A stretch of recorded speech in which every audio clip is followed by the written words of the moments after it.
qui, qui n'ont plus trop le, parfois le contact avec les gens à l'extérieur de l'Église pour différentes raisons. Et je rappelle que un sondage a été fait par un institut de sondage pour les journalistes religieux, sorti il y a un mois ou deux, qui a démontré que pour la première fois, 51% de la population française avait déclaré qu'ils ne croyaient pas en Dieu. Donc voilà le défi que nous avons. Donc ça a dépassé la moitié. Donc ça dépend de la façon dont les questions sont posées, mais c'était la première fois qu'on a vu ça. Et que d'autres part, les églises peuvent devenir un peu nombrilistes et ne plus être en phase avec la société, qui est un double problème. Le premier problème, je viens de mentionner, c'est l'évangélisation, mais pire que ça, si les églises sont nombrilistes et ne connaissent pas le monde dans lequel ils cherchent à vivre, il y a des dangers que les membres des églises n'arrivent plus à mener le bon combat, à résister aux tentations. Ils voient même pas quelles sont les tentations, ils voient pas quelles sont les erreurs dans la société qui peuvent les empêcher de marcher avec le Seigneur. Donc nous avons vu le besoin, le mandat biblique, et j'ai proposé une vision. Et donc, normalement, on va aller plus loin. Voilà, une église en bonne santé. Il fallait travailler sur l'axe spirituel, l'axe social et l'axe sociétal. Et j'aimerais cet après-midi beaucoup plus parler du processus, parce que s'il est vrai que d'une part il faut une vision, parce que comme quelqu'un m'a dit récemment, si on ne sait pas où on va, il n'y a jamais un bon vent. Je trouvais ça intéressant comme expression.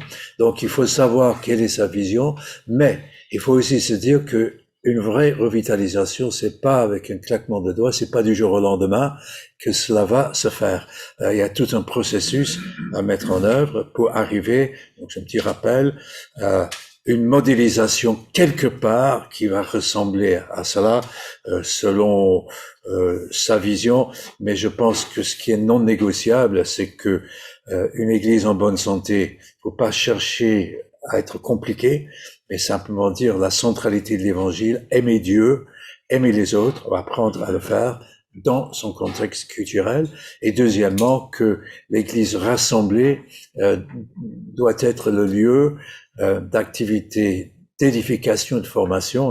Donc quelqu'un m'a posé la question ce matin, j'ai mis la prière dans l'édification parce que c'est la vie spirituelle. En vue de l'église dispersée, c'est là où les chrétiens vont vivre la semaine en tant que chrétiens et aussi faire du bien autour d'eux avec l'évangile. Bon, petit résumé. Ensuite, il y a toute la question de la conduite du changement. Il y a différentes propositions qui ont été faites de revitalisation. Je peux en mentionner deux.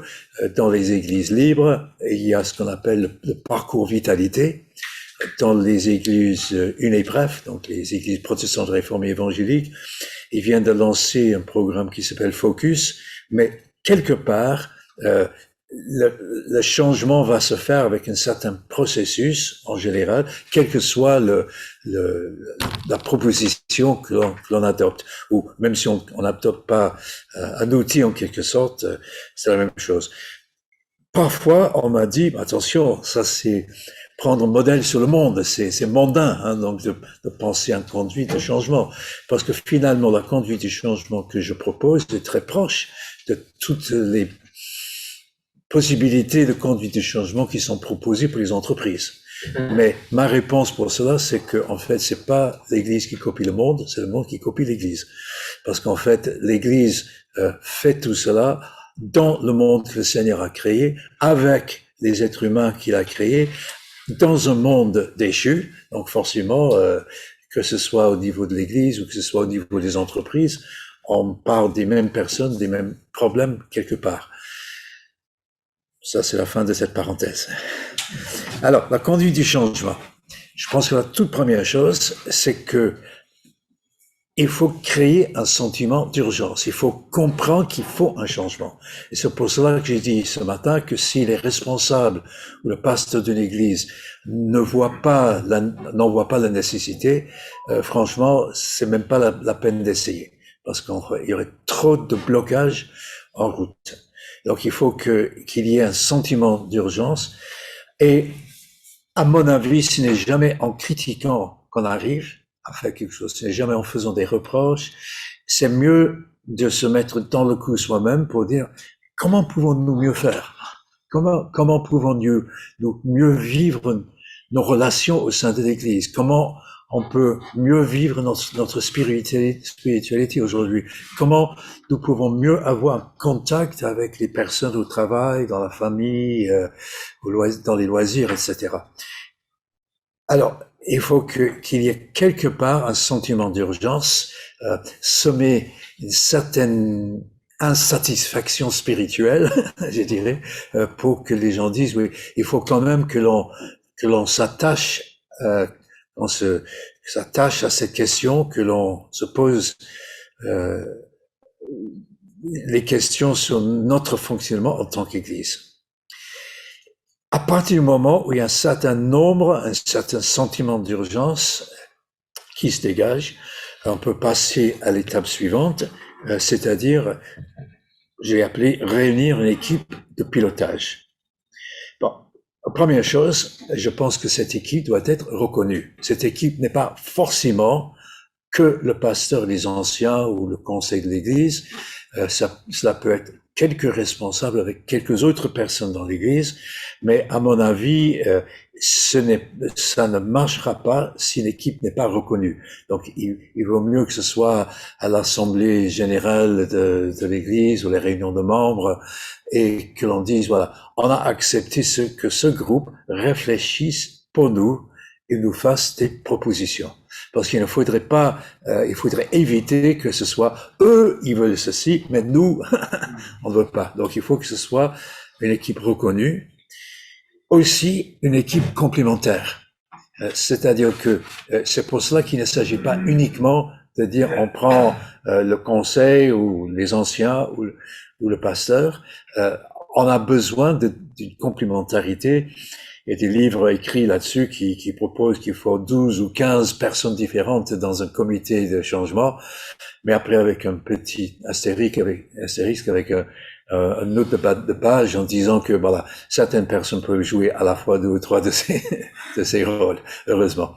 Mais je veux dire que quelqu'un qui est un peu visionnaire, quelqu'un qui a le sens pratique, quelqu'un qui est plutôt pastoral, quelqu'un qui soit bien communicateur, peut-être quelqu'un qui fait des bons graphismes, enfin, une équipe complémentaire pour mener ce projet entre personnes convaincues qu'il faut le faire. Et la troisième chose, c'est qu'un accompagnement extérieur est possible et dans beaucoup de cas même souhaitable pour avoir une vue extérieure sur l'Église. Cela peut être quelqu'un qui accompagne de près ou de loin, peu importe, mais je pense que cet accompagnement extérieur est quand même intéressant. Donc ça, c'est la première étape, c'est démarrer. La deuxième étape, c'est décider quoi faire. Donc c'est développer une vision, une stratégie de changement. Donc il y a plusieurs aspects de tout cela. Je pensais avoir un truc, c'est pas ici, c'est pas grave. Donc, qu'est-ce qu'on va faire? On va faire au moins 4 choses à cette étape. D'abord, je crois qu'il est intéressant d'expliciter les valeurs de l'Église, parce que l'Église a un certain nombre de valeurs et il faut les mettre en avant pour dire voilà, on va pas forcément changer ces valeurs fondamentales. Et d'ailleurs, ce n'est même pas sûr qu'on puisse les changer. On va développer la stratégie à l'intérieur de ces valeurs. La deuxième chose, c'est d'évaluer ensemble le stade et l'état de l'Église. Bon, le stade, j'ai remis cette courbe. c'est intéressant de savoir où on se trouve. Est-ce qu'on est encore en croissance? Est-ce qu'on est stable? Est-ce qu'il y a un moment de crise? Euh, euh, il faut que l'on sache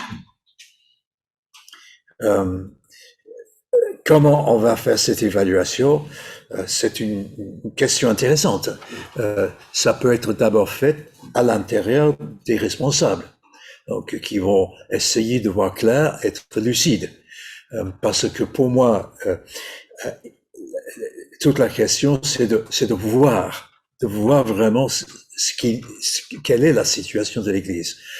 Et on peut pas voir l'avenir, ça c'est le mot qu'on aime bien dans les milieux évangéliques, la vision, si on ne voit pas la situation présente. Et je suis très content que dans la Bible, à certains moments, on dit bien que le prophète s'appelait avant un voyant, celui qui voyait, parce que quand on regarde même les prophètes de l'Ancien Testament, il y a peut-être 2/3 de leurs écrits qui portent sur le présent, et non pas sur l'avenir.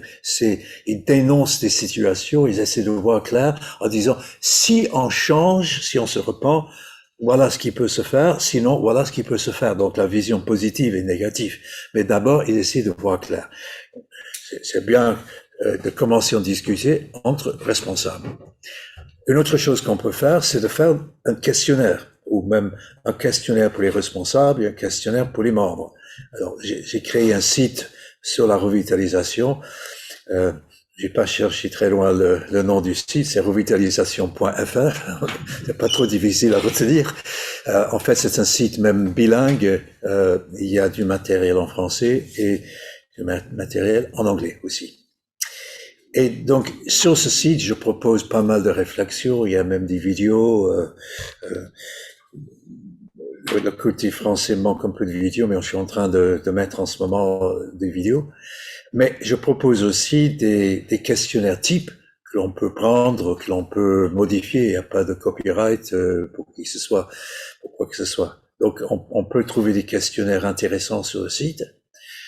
Une autre façon, comme on fait dans les sondages, c'est aussi d'avoir des entretiens pour avoir une analyse plus qualitative, poser la question aux personnes, aller voir les personnes, qu'est-ce que tu vois, comment ça se passe.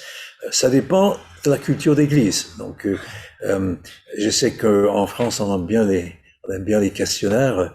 On peut même pas faire un voyage avec la SNCF sans avoir une demande d'évaluation du voyage après.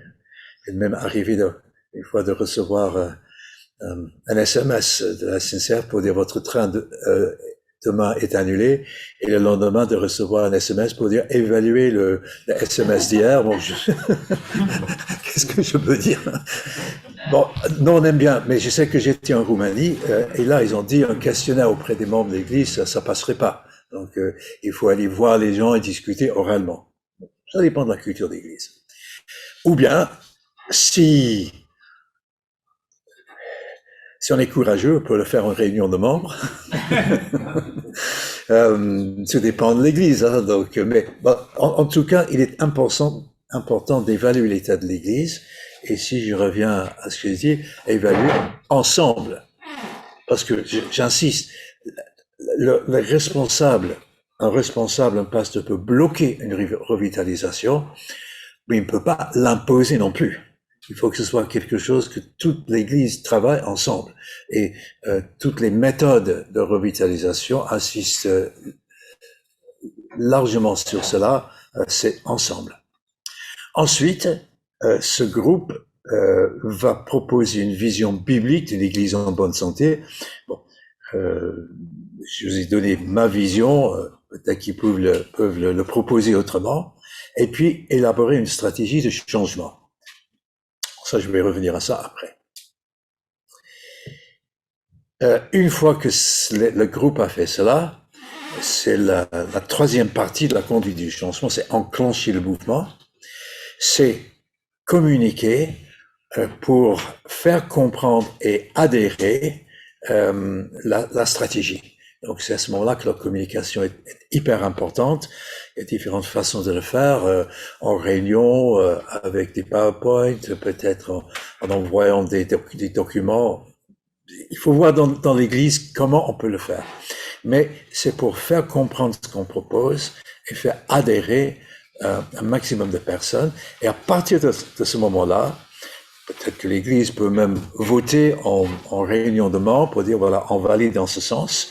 Et on confie à ce groupe encore, en travaillant avec le pasteur et les responsables, de mettre en place progressivement ce qui va se faire. On n'est pas obligé de tout changer d'un seul coup. On peut dire, voilà, cette année, on va faire ceci, ceci et ceci.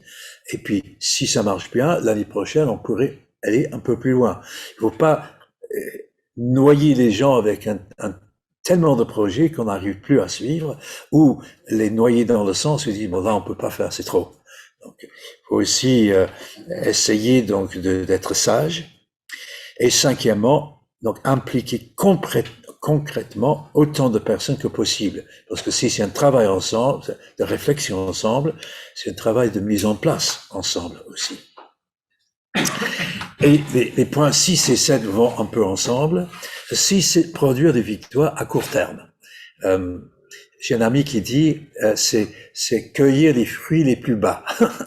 Donc, c'est faire ce qui est le plus possible, le plus rapidement.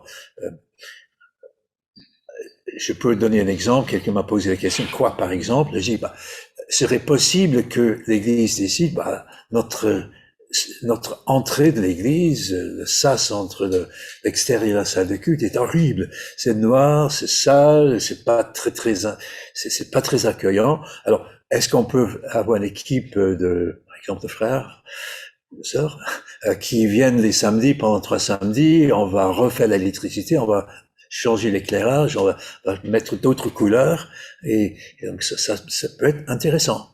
Et justement, dans l'église que j'ai revitalisée à Paris, une des premières choses qu'on a faites, c'est que j'ai fait appel à une architecte d'intérieur qui nous a proposé une façon de complètement refaire la salle, avec les couleurs, la disposition des chaises, enfin des trucs comme ça. Et c'est devenu une salle, tout le monde qui rentre dit, c'est convivial, c'est accueillant. C'était pas grand-chose. C'était un peu d'argent, j'ai même eu le privilège d'avoir une petite équipe qui avait dû nous aider.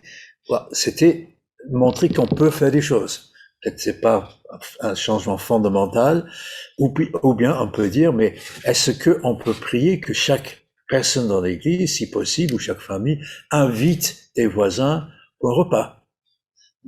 Après, peut-être vous allez pouvoir parler de l'évangile ou non, ça dépend. Mais au moins, vous aurez fait quelque chose. Donc, ce sont des choses pas trop difficiles à mettre en place. Mais le danger, c'est que quand on a produit quelques victoires à court terme, c'est que on dit, ça y est, c'est bon. Alors qu'il faut persévérer, il faut continuer après, et ça, c'est peut-être le plus dur. Quand j'étais professeur d'anglais à un certain moment, j'avais un manuel que j'utilisais, et là, la première phrase de la préface, c'était « Le monde est rempli de personnes qui ont commencé à apprendre l'anglais ». Et donc il faut pas commencer simplement à enclencher le changement, il faut aller jusqu'au bout. Et donc la dernière chose, c'est pérenniser, donc créer une nouvelle culture. Alors les conditions préalables pour les responsables d'une union d'église, faut croire que c'est impossible. Pour les pasteurs et les membres des églises, il faut vraiment désirer le changement. Et une expression qu'on voit des fois dans les livres sur la revitalisation, c'est les églises changent lorsque la douleur de ne pas changer dépasse celle du changement. Donc, quelquefois, on trouve tellement pénible que ça ne change pas que même la difficulté des changements, on accepte. Puis pour les accompagnateurs, il faut savoir faire un bon diagnostic de la situation avec les responsables, et créer un climat qui favorise le changement. Alors, juste pour rappeler que c'est là où on va. Alors, une stratégie de revitalisation. Donc, je peux donner quelques exemples de ce processus. Donc, par l'évangile. Veillez à ce que l'évangile soit vraiment central. Bon, Après, chaque fois, il faut le décliner à différents niveaux. Mais je dirais s'assurer que pendant les cultes, l'évangile soit central. De veiller aux chants que l'on chante pour savoir si ces chants sont vraiment bibliques. Euh, pour veiller à ce que les gens comprennent les conséquences de l'évangile dans leur vie, c'est un peu la suite. Mais cette centralité de l'évangile ne va pas de soi, parce que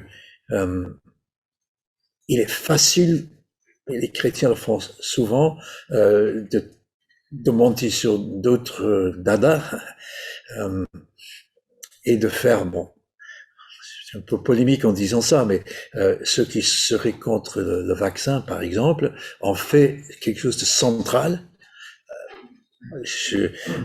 alors que c'est l'évangile qui est au-dessus, le plus important. Et si la société pense que c'est ça qui est essentiel dans une église, c'est vraiment pas une façon de transmettre l'essentiel de ce que l'on croit. Donc, veillez à cela, faire le diagnostic. Ensuite, un peuple qui apprend à aimer Dieu, c'est l'axe spirituel. Alors, moi, j'aime bien le mot l'émerveillement, c'est merveiller. Et on va pas s'émerveiller si on est dans la routine.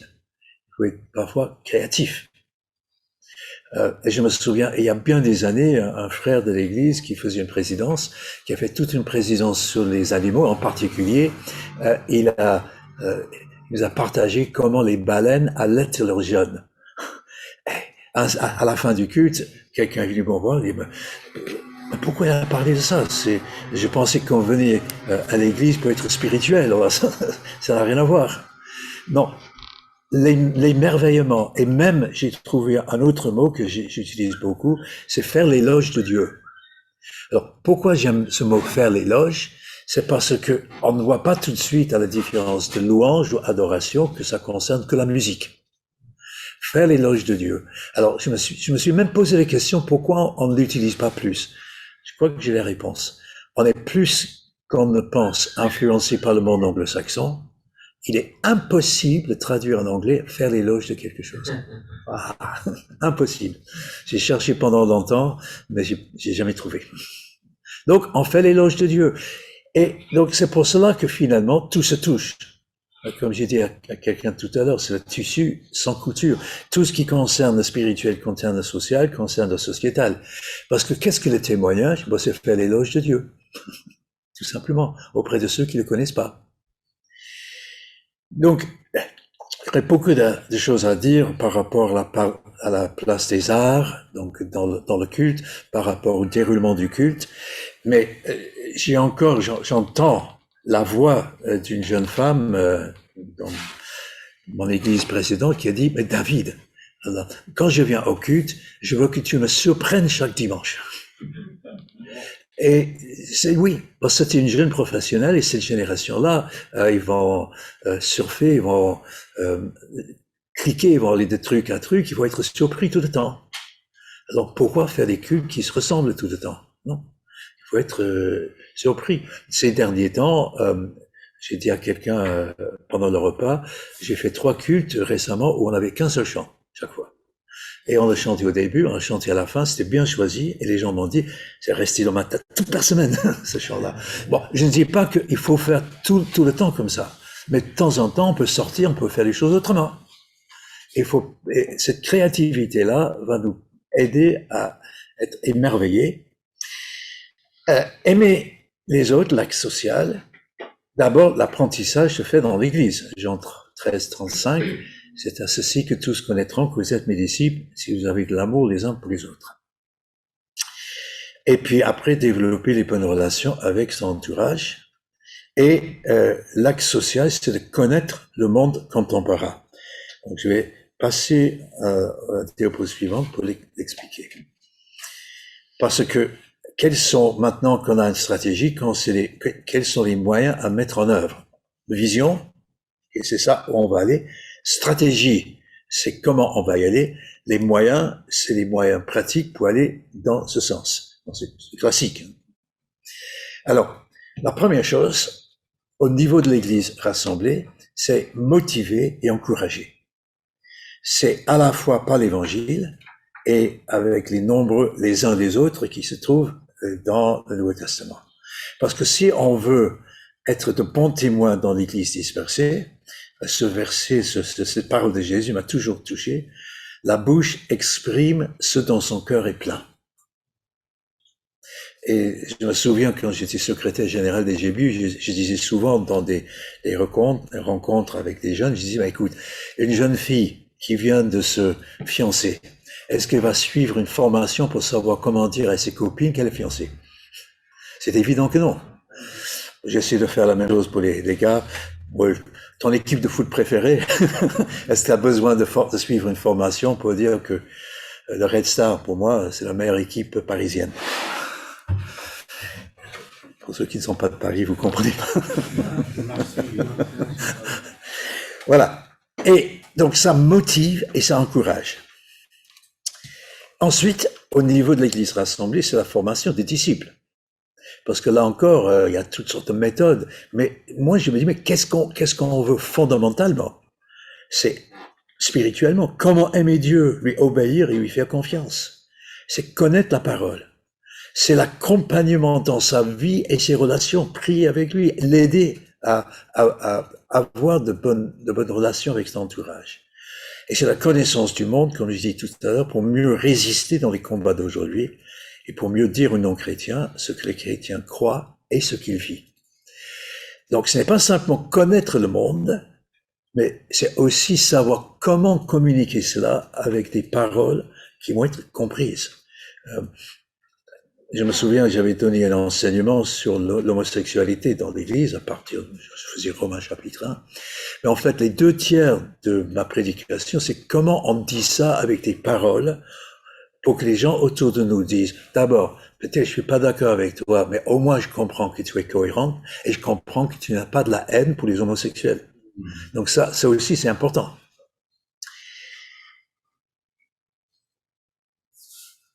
Donc, au niveau de l'Église rassemblée, bon, c'est tout ce qu'on fait. Je vais passer assez rapidement, mais je vois en bas les deux choses, parce que je viens de dire tout le reste, se préparer pour vivre l'Église dispersée tout au long de la semaine et permettre aux non-chrétiens de comprendre l'Évangile. Alors, je propose à ce moment-là que le culte est fait, F-E-T-E. Et pour ceux qui veulent approfondir cette notion, il y aura un article qui va paraître bientôt dans Théologie évangélique où je propose la thèse que le mot culte est piégé, parce qu'en fait, dans la tête de beaucoup de chrétiens, on ne fait que certaines choses au culte. Alors, je pense qu'en fait, on doit faire 4 choses. Et pourquoi? Parce que c'est le seul moment où tous les chrétiens sont ensemble. Parfois, c'est un peu de limite, un peu minimal ce qu'on va faire, mais au moins, on touche tout le monde à ce moment-là. Donc, le E du milieu, émerveillement ou éloge de Dieu, on fait. T, texte biblique, on le fait pas, on le fait dans les prédications. Maintenant, la F, comme formation. Moi, je pense que c'est extrêmement important qu'au moment où les chrétiens sont ensemble, qu'ils reçoivent un enseignement également qui concerne la vie de tous les jours, la société. J'ai moi-même donné, bon, je peux parler de ce que j'ai fait dans mon église. J'ai parlé de la post-chrétienté, de la laïcité, de la post-modernité, de l'IVG, de l'euthanasie, de l'écologie, du racisme, de la violence, de la relation science-bible, des séries télévisées, un nouveau livre qui est sorti, un film qui est sorti, enfin, tellement de choses. Et j'étais conforté dans tout cela par un chiffre que j'ai vu au centre évangélique. Donc, le CNEF avait fait un sondage sur le chrétien au travail. Plus de 500 personnes. 85% de ces personnes ont dit, on a besoin d'enseignement dans l'église sur des questions de société. Parce que quand les gens parlent de ces sujets au boulot, je ne sais pas quoi dire. Donc, ce n'est pas du luxe d'en parler. Et le quatrième E de la fête, c'est l'envoi. Et c'est pas simplement un verset, mais c'est la prière les uns pour les autres, par exemple, face aux défis et les occasions de la semaine. Et j'ai un petit truc que j'aime bien. C'était quelqu'un qui a parlé lors d'une communauté d'apprentissage du CNEF, qui a proposé dans son église, et dit chaque semaine, il demande à un des chrétiens, en 3 minutes, de dire qu'est-ce que je serais en train de faire à cette heure-ci demain. Pour que chacun sache un petit peu au fur et à mesure ce que font les uns les autres, pour me prier les uns pour les autres. Maintenant, je ne sais pas combien de temps il me reste. Rien, d'accord. Parce qu'on a commencé avec un peu de retard, mais j'ai presque à la fin. Donc, les moyens de mettre en œuvre maintenant au niveau de l'Église dispersée. Donc, c'est comment est-ce qu'il faut construire les relations pour faire du bien et communiquer la plausibilité de l'Évangile. Alors, pourquoi je parle de la plausibilité? Ce qui est plausible, c'est ce qui rentre dans le champ du possible, ce qui n'est pas exclu d'avance. Et le christianisme n'est pas plausible pour la plupart des personnes autour de nous parce qu'ils n'y pensent jamais. Ça fait pas partie de leurs préoccupations. Comme un homme d'une 30aine d'années qui m'a dit il y a quelques mois, avant de rencontrer une femme de l'église, la pensée de Dieu m'avait jamais traversé l'esprit. Et pourtant, il avait un master en sociologie. Donc c'est pas n'importe qui. La pensée de Dieu m'avait jamais traversé l'esprit. Donc c'est même pas plausible. Et notre apologétique parle de ce qui est crédible. C'est-à-dire, peut-on y croire? Est-ce que c'est vrai? Est-ce que c'est digne de foi? Alors, qu'est-ce qui va rendre l'évangile plausible? C'est quand les gens côtoient des chrétiens. Et que les chrétiens sont plausibles dans leur vie. Autrement dit, le messager a autant d'importance que le message dans son premier temps. Mais cela, en fait, c'est vrai dans toute la société aujourd'hui. Par exemple, si avec ma femme, on décide d'aller au restaurant, ou si elle veut acheter un appareil électroménager, elle ne regarde pas ce que dit le fabricant. Elle regarde les recommandations et les avis des autres usagers. C'est ça la vie d'aujourd'hui. Donc, on est, en tant que chrétien, influenceur. Donc, dans le bon sens. Pour rendre le message plausible. Donc, on passe du plausible au désirable, au crédible. Et mon ami Blaise Pascal a dit la même chose. J'ai écrit un bouquin là-dessus, donc c'est mon copain. Avant le siècle des Lumières, les hommes ont du mépris pour la religion, ils l'ont en haine et peur qu'elle ne soit vraie. Pour guérir cela, il faut la rendre aimable, faire souhaiter au bon qu'elle fût vraie, puis montrer qu'elle est vraie. Donc même Pascal avait déjà dit cela au XVIIe siècle. Extraordinaire. Et je termine avec ça. L'autre moyen à mettre en œuvre au niveau de l'Église dispersée, c'est l'hospitalité. Les repas sont au cœur du relationnel humain. Si on veut faire la fête, c'est autour d'un repas. J'ai même posé une fois la question à un groupe, à quel moment as-tu demandé ta femme en mariage? Très souvent autour d'un repas, quelque part, dans un restaurant, voilà. Ça se passe comme ça. Et l'exemple de Jésus. 2 versets, je vais les citer par cœur pour terminer rapidement. Le premier, le deuxième dit que le Fils de l'homme est venu sauver ce qui était perdu. Le premier dit, le Fils de l'homme est venu manger et boire avec les pécheurs. Le Fils de l'homme est venu, chaque fois. Voilà, donc je voulais parler rapidement de la résistance au changement, mais je le ferai pas. Mais c'est simplement pour dire que ça fait partie, quelque part, de ce processus. Il faut savoir aussi accompagner les gens qui résistent, et voilà, ce serait à une autre fois. Donc je crois que j'ai utilisé mon temps.